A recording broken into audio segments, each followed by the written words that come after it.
Colin Bowen, and I'm going to be talking about why we need fossil fuel divestment to beat climate change. First, I want to begin by saying thank you for zooming to my TED Talk. Let's get into it. I'll start by answering the question everyone is asking. What the frack is divestment?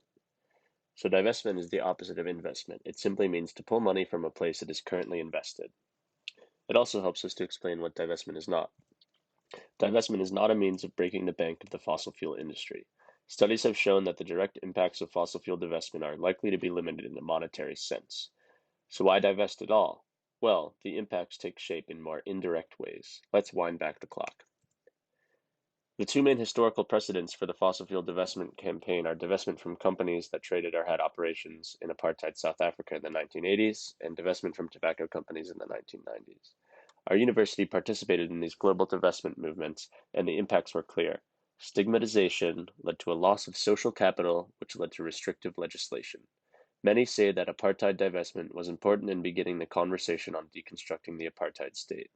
While tobacco divestment totaled only around 5 billion, the impacts were felt in the stigmatization of the industry and higher tax rates. Now what about fossil fuel divestment? The above chart is from gofossilfree.org, the intellectual hub of the divestment movement worldwide.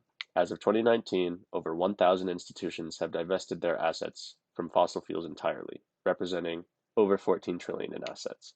These institutions include the Rockefeller Brothers Fund, the City of Oslo, Norway, the City of New York, the Country of Ireland, Georgetown University, and wait, is that Hopkins?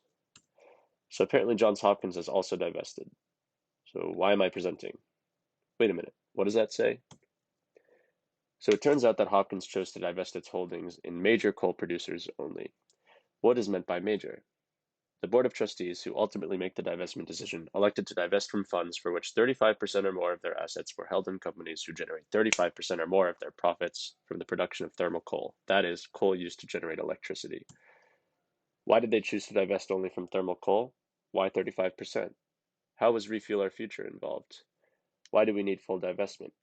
How can we, as members of our university, elicit full divestment? Why the color orange? I intend to answer all of these questions and more if I am selected to present at the inaugural SLC symposium. Thank you.